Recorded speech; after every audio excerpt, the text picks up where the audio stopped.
You're listening to the Deadly Uncle Podcast, a safe space for Deadly Uncle conversations. All right, everybody, we're here today with Mr. Bert Crowfoot is going to be our guest today. He's the founder of the Aboriginal Multimedia Society. The Aboriginal Multimedia Society of Alberta. And he's oversees Windspeaker Radio Network, and it's going to be a great conversation. So welcome to the show, Bert. He's also Trent's boss. Yes, so we'll have to... I'll watch my P's and Q's. You can ask the tough questions. Hello, Bert. How you doing? Good. Been busy. That's awesome. Well, it's nice to have you on. And, just tell us originally where you're from and, how you landed in the Edmonton area, first of all. Well, I was born a small Blackfoot child. No, just... I was born at Siksika. My mother is a Soto from Key Reserve in Saskatchewan. And so I went to day school at Old Sun Residential School for the first couple of years. And then grade 3, they sent a bunch of us off reserve to Carsland. So I was there till grade 7, and then my mother joined the Mormon Church, and as part of the placement program, it was kind of like the Mormon residential school, sorta. But what we did was we were sent away in September and lived with a Mormon family for 10 months, never went home, and finally went home in June. So in grade 8, I ended up in Calgary, and then grade 9 to 12, I was in Edmonton, and I had great families, really good families that I stayed with. And so I went to university at Brigham Young University in 1972. I was there for 3.5 years, and then finally decided to take a year off. I came home. I was a silversmith. I made silver and turquoise jewelry. I was doing that over the summer, and then in November, a friend of mine was the editor of the Native People newspaper, and he gave me a call and said he needed a basketball tournament covered. When I went to university, I was in pre-med for the first semester, then I switched to physical education recreation. So he basically told me that, sports, do you want to cover this basketball tournament for me? And down in Southern Alberta, and I said, sure. So I went down, took pictures, covered it. He must have liked it because the next weekend he sent me down to Gayutalas to cover a hockey tournament. Same thing, brought back pictures, wrote the story, and then he hired me full-time. So November of 1977 is how I got my start in media and how I ended up in Edmonton. That's a pretty good amount of time to get to media. You kind of just stumbled into the coverage on newspaper. So what led you to start the AMSA organization then? Because you started working with this newspaper, and AMSA, I know, how did that all start, and what did it engulf at first? Because now there's radio stations under the umbrella, newspapers. How did it all start, and what were the beginnings like, is what I'm trying to say. 1977, I was there for 4 years. I was in print. I also had a week of photography in high school, darkroom and all of that sort of stuff. So naturally, I got thrown into the darkroom. I also self-taught myself photography, and so that's one of my things that I love to do. So writing for the newspaper, I kind of worked my way up to become the assistant editor. Back then, they ended up having, this is the Alberta Native Communication Society, ANCS. That was the society that overlooked the Native People newspaper. They also had radio and television. But anyway, I was on the print side, and my partner and I hired a salesman, and all of a sudden we had this $105,000 deficit, And with sales, we turned it around, and in 8 months, the deficit was gone, and we were generating revenue through ad sales in a newspaper. By then, 1981, a new board came in, and they knew we weren't too happy because they were really strict, and I was used to being in control and running things, and so we had a meeting with the executive, and they said, just lay everything out. We'll let's resolve this situation. So we did, and I told them exactly how I felt. I said, you guys just came in. I said, I've proven I can run run the newspaper with and make money and not have a deficit. So give me a budget, and if I blow the budget, then fire me. So, and then I don't know. I was only 26, 27 years old, and I got a little mouthy, and I said, I said, I said, you guys have only been here for a couple of months, and I said, if it wasn't for me and the staff, it used to be 11 people in there, and there was only three and a half, three full time and one part time person. If the three and a half of us couldn't do the job, you'd still have a deficit. So, I said, you're taking credit for bringing it down when you had F all to do with it. And they didn't like that, so I got fired. And so this is at about 4 o'clock. We went upstairs, and we had on a Thursday, because we had to finish this newspaper. So I stayed till 11 o'clock, finished the newspaper.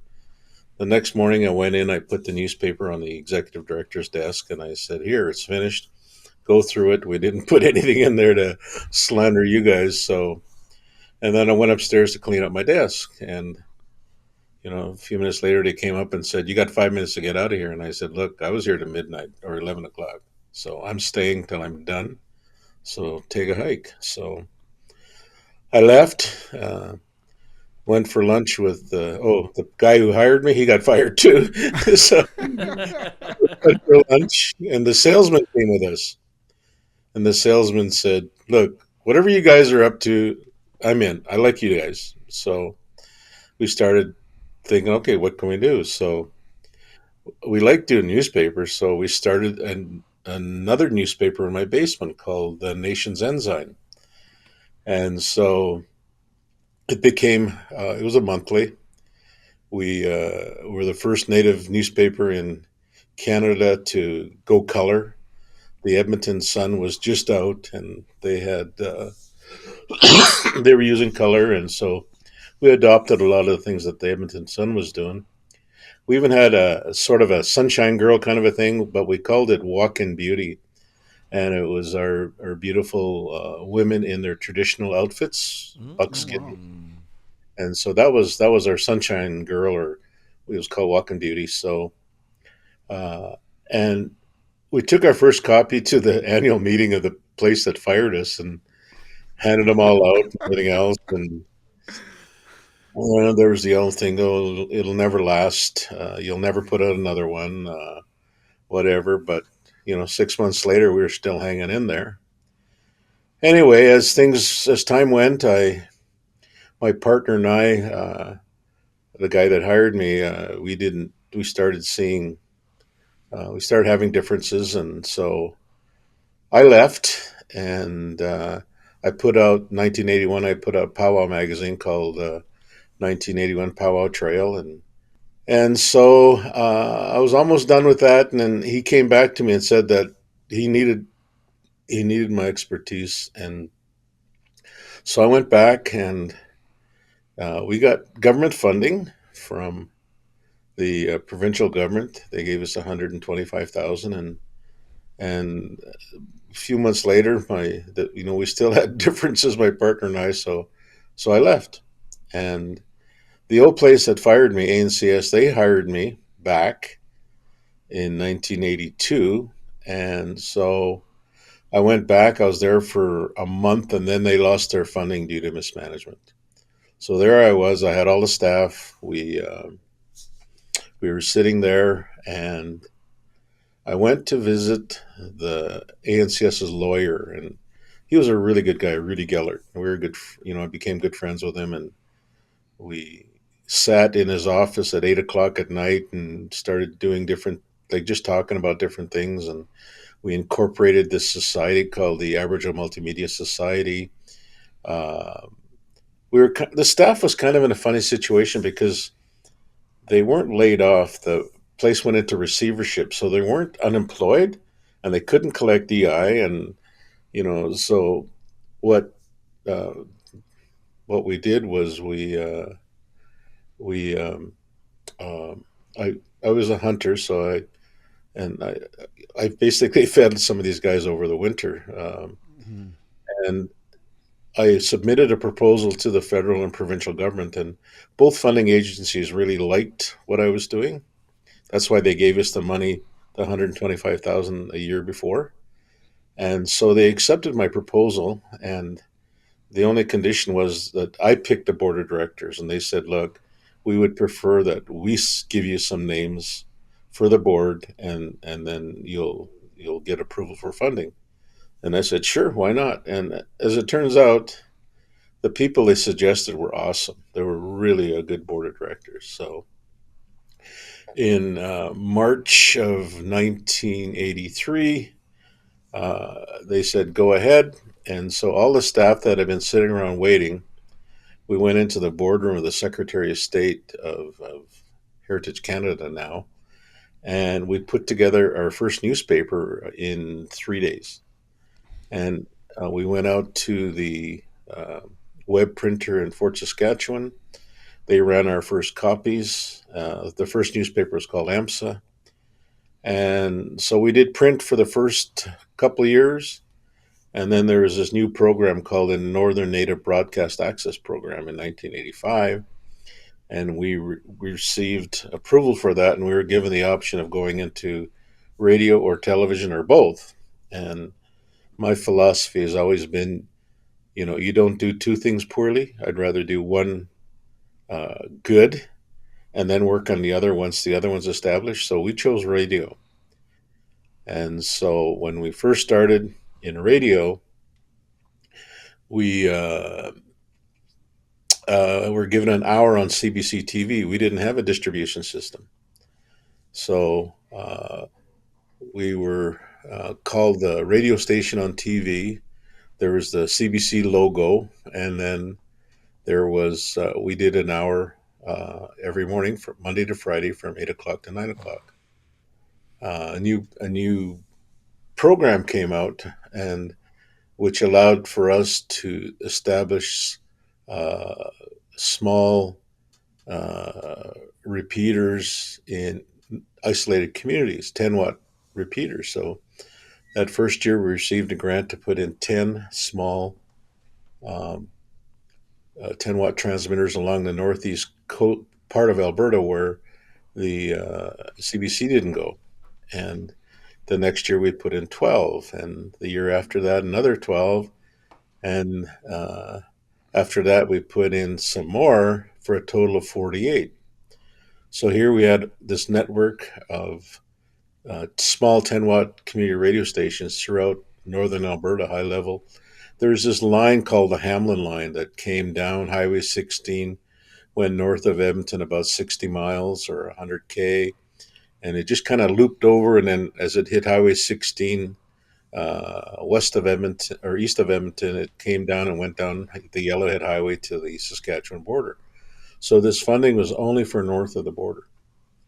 So that's basically how we got started in radio. CBC decided that cartoons were more important than Indigenous radio, so they told us that they weren't going to distribute us anymore.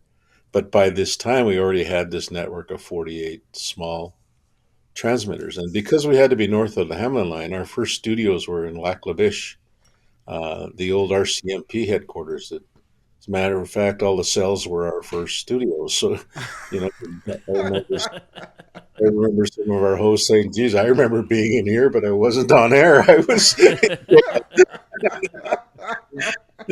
So, yeah, a lot of memories in that place, a lot of fun. And so our radio was up there for a while. And then in 1990, the federal government cut the grant for newspapers, and in that on that day, 9 out of 11 native newspapers shut their doors. And so I've always um, I've always been a I don't run AMSA like a not for profit. I run it like a business. And so one time I was traveling in the north, and my brother gave me a set of tapes called "The Psychology of Winning" by Dr. Dennis Waitley, and there were 6 cassette tapes in this kind of folder type package. And the first week I listened to lesson one driving, second week lesson two, all the way to lesson 12. I also coached sports back then at a pretty high level, women's softball, basketball, and so I started learning a lot of sports psychology, and the typical things when one door closes, another one opens, turn ups, turn stumbling blocks into stepping stones. Uh, when something bad happens or negative happens, what's the lesson? So when they shut down all of these native newspapers, the federal government basically gave everybody 6 weeks to become self-sufficient. And like I said, 9 out of 11 newspapers closed their doors. The 10th one was wakw, and they used some of their radio money to keep their newspaper going. And with us, thanks to sales and everything else, we had a $250,000 nest egg that we had built up, and we used that to keep Windspeaker going. So since 1990, that's 34 years, Windspeaker's been self sufficient. So that's one of the things that we're quite proud of. It's evolved from a newspaper to a digital newspaper. Now it's an online news service. So that's one aspect of it. On the radio side, we when we lost the funding, we went to the government and said, look, we can't afford to operate 2 studios, one in Edmonton and one north of the Hamlin line. So they said, okay, that's fine. You can move it back to Edmonton. So we did. And after that, we started expanding south of the Hamlin line. We had studios in Musquecheese, or repeaters in Musquecheese, and in St. Paul, all these different areas. We started moving everything south. So eventually, like I said, now we cover the whole province. That is quite the story, Bert. That is quite the journey. It seems like you've always kind of, taken the reins of becoming, either someone who's a producer or a boss of whatever you're doing. And so my question to you is, being a groundbreaker, especially in 1977, that's when I was born. That's wild to think. But being a groundbreaker, what was your experience, being Indigenous, not only from, the non-Indigenous side, but also your own people, because we're healing, as even today, there's a lot of what we call crabs in the bucket and that type of thing. So what was your experience, being an innovator and someone who's making, the first steps? I remember someone telling me that if you're going in for an operation for your heart in the hospital, do you want to have the best Indigenous surgeon, or do you want to have the best surgeon? Period. Well, tell you what, I want the best surgeon. Period. I don't care yellow, black, or white. I want the best. So that's always been my driving force. I mean, yes, being Indigenous is very important, but that's not the reason. And whatever I strove to do, whether it be softball, and like I said, in women's softball, I coached the Alberta team in the Canada Summer Games. I was asked to throw my name in for Canada's national women's softball team. I wouldn't have got it, but it was just nice for them to say, "Put your name in," when they're recruiting a new coach. I was offered a couple of jobs in the States, Pacific Lutheran, and also University of Tennessee at Chattanooga to coach women's softball, university level. And I turned them all down. But because of those tapes that my brother gave me, the psychology of winning, you know, I always wanted to become the best at whatever, not the best indigenous, but the best at whatever. So when it came to those newspapers closing their doors, one of the lessons I learned is like when something bad happens, what's the opportunity? Well, I sat there thinking, okay, now 9 out of 11 newspapers shut their doors. There's a void across Canada. What's the good thing about that? What's the lesson, right? Well, as I mentioned, there was a void, so Windspeaker went national, and it filled that void. And then we had to, because Windspeaker covered local news, a lot of our local people who were used to coverage were saying, "What the heck? You don't cover us anymore. You're covering the rest of Canada." So we created another newspaper called Alberta Sweetgrass, and that covered Alberta. And then we created another one called Saskatchewan Sage, and that covered just Saskatchewan local news. And then we created another one called BC Raven's Eye, Ontario Birch Bark. Uh, we had another one we were looking at for Manitoba called Buffalo Spirit. But what happened was there was already two or three newspapers in Manitoba. I went to a sweat in the valley of the Little Bow, south of Calgary, and in that sweat, you go up on a hill. There's a buffalo jump there, and I went up on top, and I could see teepee rings all over that valley. Dozens and dozens of them. And so, this is a place where our people used to run the buffalo off that cliff, and they would camp there, and they would butcher and take care of all the animals, right? So in that sweat, I came to the realization that Buffalo Spirit wasn't a regional newspaper, but actually a cultural one.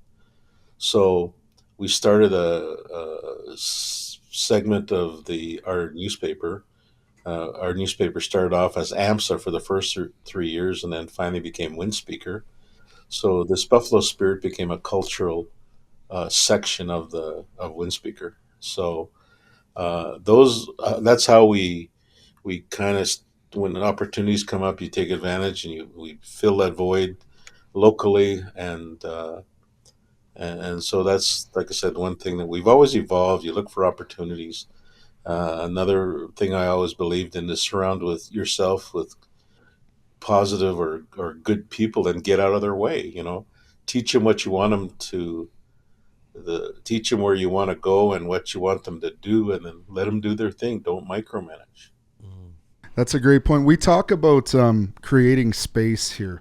We've talked about it in our music careers and things like that, where when you get to a certain point, it's almost like our responsibility to open up doors for other people before us. And I've seen that in what you do. Like you create space for people that are just coming into like broadcasting. Like I was given an opportunity with no experience. I got trained, and then you just kind of let me hit the ground running. So what do you think? What am I trying to say here? What I'm trying to say is, was it ever a thought in your mind when you started these media companies that, Indigenous people should be telling their own stories? Because that's the void that I think you filled the most here when it all started, is like, now we have ownership of our own stories. How important was that to like the driving force behind AMSA? We just didn't kind of turn you loose.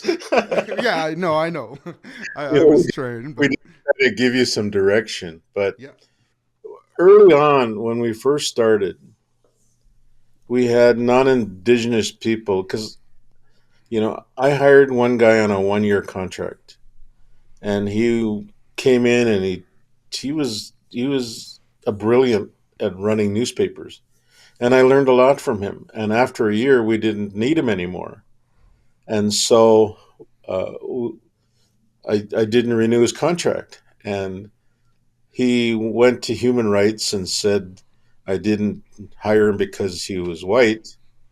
And then human rights came in to see me and they said, what's going on? And I said, well, he was white when I hired him. He was white when I fired him. What happened? Did he change color on me? And they just kind of looked at me and said, okay, no, there's no issue. So they let it go at that. So what I did was I learned as much as I can from people. The same thing in photography. All these photojournalists for the Edmonton Sun, Edmonton Journal are awesome people, and they shared their knowledge with me. And so I've had a lot of people that came in, and I've learned from them.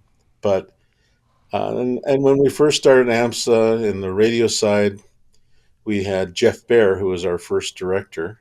He's more of a filmmaker than a radio person, but he took care of getting us started. And then Ray Fox was here for a while, and he's an Indigenous producer from Saskatchewan, and he did an awesome job. And then we needed to overcome that that spot, and we started bringing in a couple of non-Indigenous people who were professionals in the media, and they had their point. They taught us, but we started seeing a situation where we were starting to sound like all the other radio stations in Edmonton. Like uh, 30 seconds, cut it right there. Or 60 seconds, you don't go over. You don't wander. This is all of the standards that mainstream radio does, and I felt that you know we weren't we lost that indigenous perspective, that feel. So that's when Jeremy came back in, and I told Jeremy, these studios are our lodges. And that's why if you look at our studios, there's pictures of teepees or pictures of our people. That's who you're talking to. And so what I wanted them to do was to, like, we had one of our non-indigenous guys that were running it called one of our on-air hosts and said, the word is bush, not bus. The word is fish, not fish, you know. And so I he like that. took he took the indigenous sound and accent of our on-air person and tried to make him sound like mainstream, right? Mm, yeah. And that's when I knew that we'd gone too far.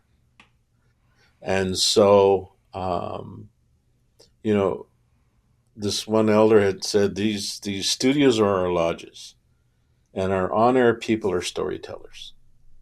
So that's why we kind of got away from the 30-second, 60-second, do this. We're saying, okay, you're storytellers, you know.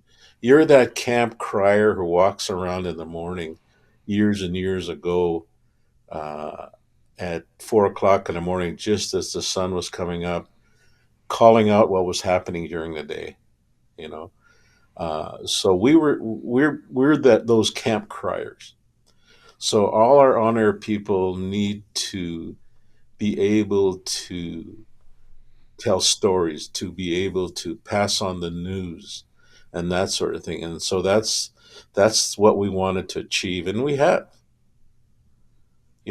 When you listen to people on the radio, I can tell immediately whether a person's indigenous or if they're not, just from their accents. Just how they say things. If you once you get to understand the accents of indigenous people, I can listen and say that person's from Musqueam. This person is from Alexis. This person's from Saddle Lake, just by the accents of how they talk. And I remember CBC interviewed me one time as one of the coaches for Canada Summer Games in Calgary, and they wanted footage of me coaching the Team Alberta, and they also wanted pictures of me at a powwow taking pictures. So, and I told them this. I said I can tell by the way they look or the way they talk where they're from. And so this guy walked by, and I said, he's from Morley. And so they walked up and said, "Excuse me, where are you from?" "Oh, I'm from Morley, you know." And I did that 3 times, and I was right every single time. And everything blown away, right? It's just features, family features. Yeah. So I study people. You know, I listen to people, and so and that's how we came to the point of where we are today, where we have some non-indigenous people working for us, but those guys have become adopted, and they even understand.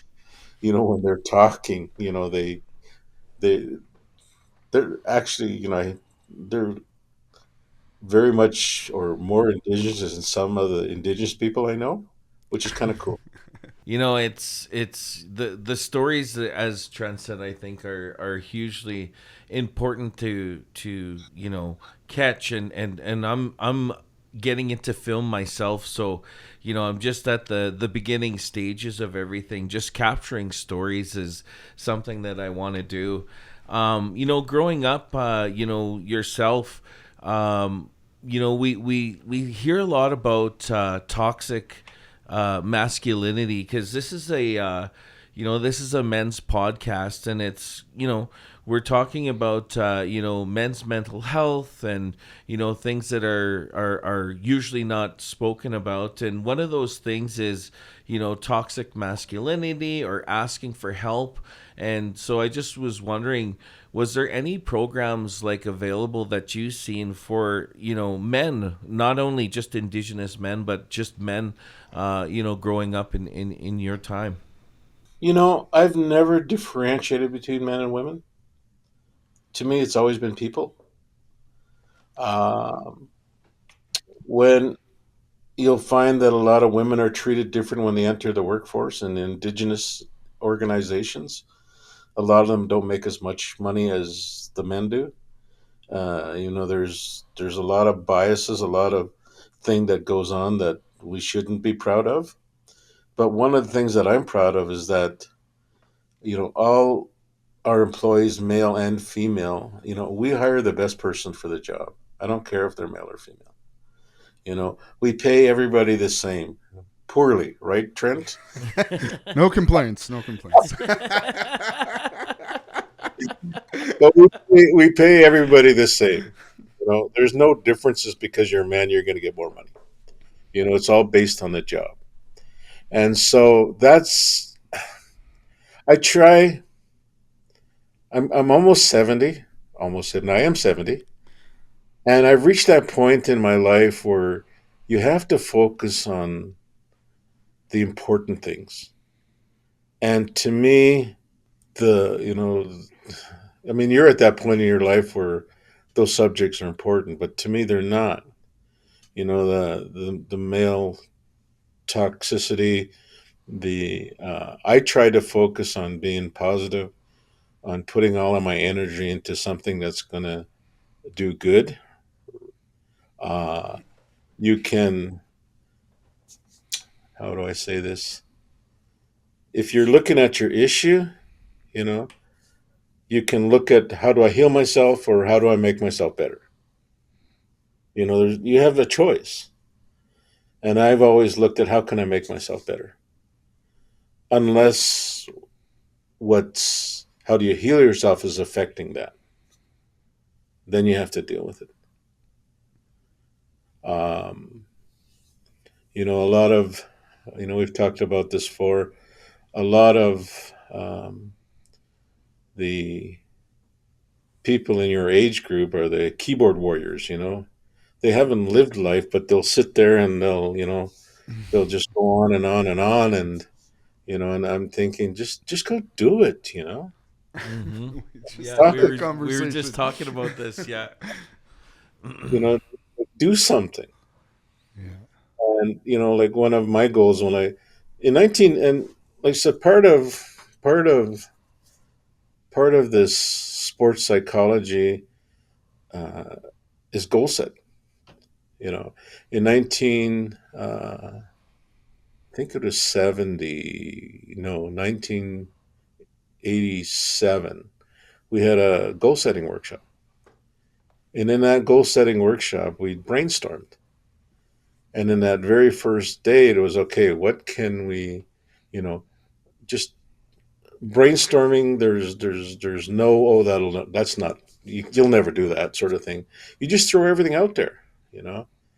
And some of the goals that were put forth was we had bingo just started and we were making a couple 100,000 a year. And, you know, one of the goals that came up was $1 million in bingo sales.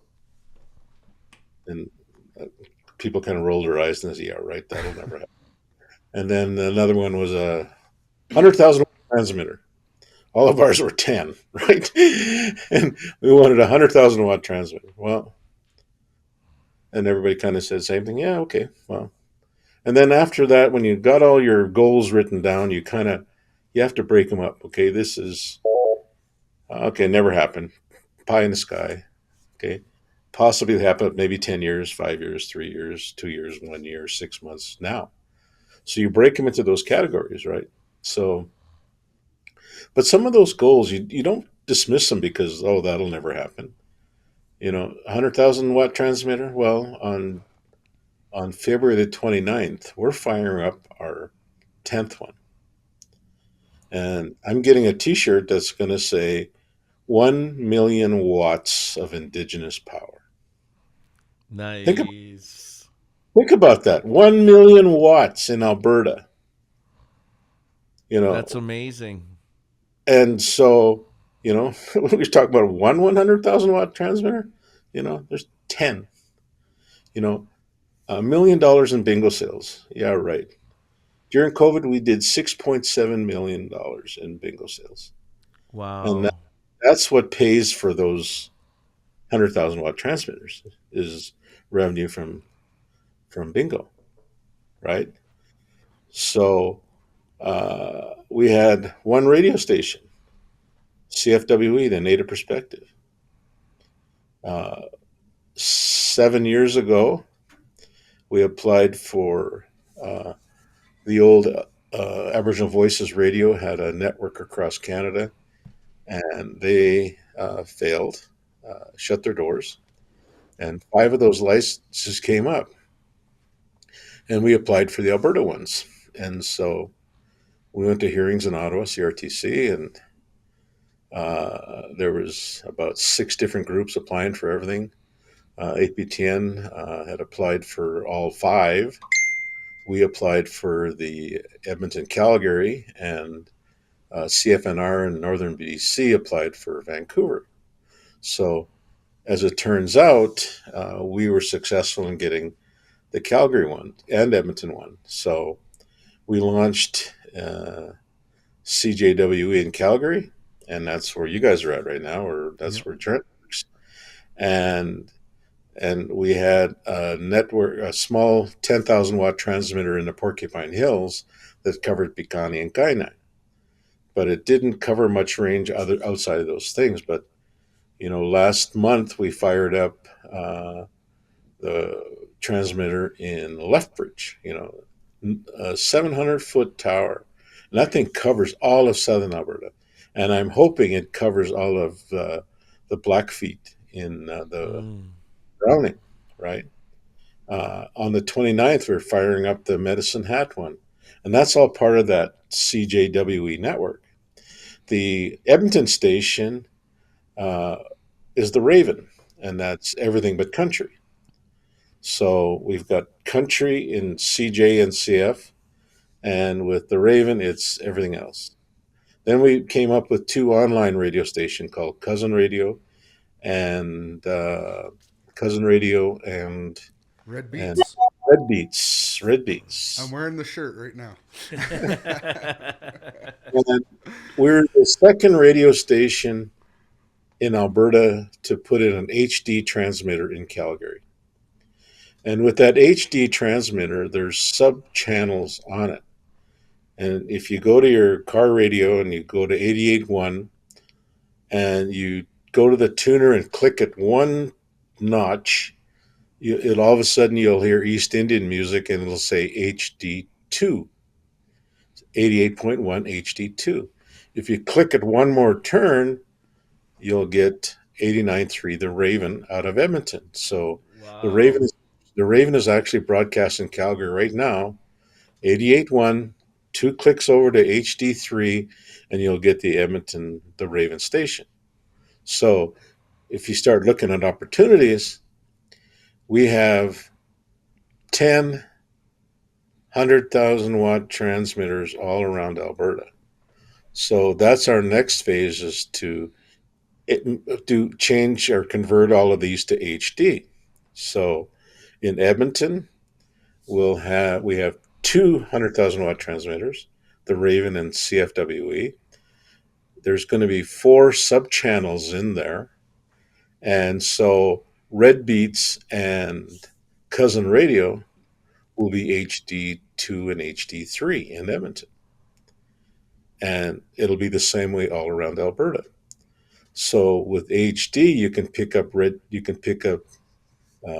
Beats and Cousin anywhere in the province. So that's expansion that's coming in the next couple of years. So, um, and down the road, what's coming is Elon Musk's Starlink and everything else that he's putting up Wow. is going to be there's going to be radio on those satellites. And just like your cell phone, when you drive down the road, your cell phone bounces from tower to tower to tower, right? Well, as you drive anywhere in Canada, your CJWE will bounce from satellite to satellite to satellite. So you don't run out of space when you're driving north to Edmonton. You don't run out at Red Deer. It just switches to a different satellite, and you keep listening all the way. So That's that's what's coming. That is wild. That's innovative and amazing for sure. so you've seen like this evolution from print to radio now to HD radio, and you've kind of been ahead of the curve on all of this. Where do we go after satellite radio? Whoa, I don't know. I'm retiring.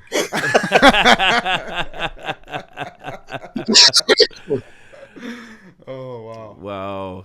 Oh, you have to listen to people in that are out there talking about all the possibilities, right?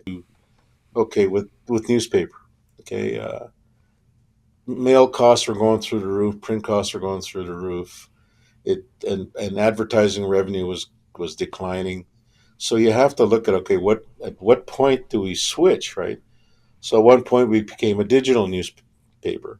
So you download it online, you'd flip the pages like the old print, and then that wasn't working, so we evolved to online. So Windspeaker is still here; it's just evolved. So what you do is you try to figure out what's coming, and you prepare yourself. So when you reach that time, then you just intersect, and then you start looking at what's long, and you start prepping for it, and you just have to keep your eyes open and see how like with HD radio, no one really saw the potential. I still don't. There's one other HD in Calgary, that's Chorus, and the reason I think someone told me they went HD was because someone paid for it because they wanted to be able to use the GPS. With your as you drive, you have your GPS systems. They wanted to link onto that, but they're not using other radio stations for that. And and I had a CRTC commissioner tell me, I think you're the first one to really see the potential of HD radio. To go one step further, I could put in small community radios on one of those subchannels. For example, if I put Siksika on there, Siksika right now has a 50-watt transmitter, and they cover basically the reserve. But if they were, say, HD4, they would cover as far north as Innisfail, as far west as Morley, as far south as Claresholm, as far east as Brooks. That would be the coverage that they would have. And if we've got 10 of them, and we've got 10 small community radios across Alberta, I mean, it's not only us that are benefiting, it's the communities, right? communities like Alexis. I mean, they have so many of our First Nations have families and members living in the cities. What a way to reach. So there's all sorts of opportunities that we're looking out for. We're trying to see, okay, how can we benefit? What's the cost, et cetera, et cetera. So You have been one of our wonderful guests here on season 2 of the Deadly Uncle podcast.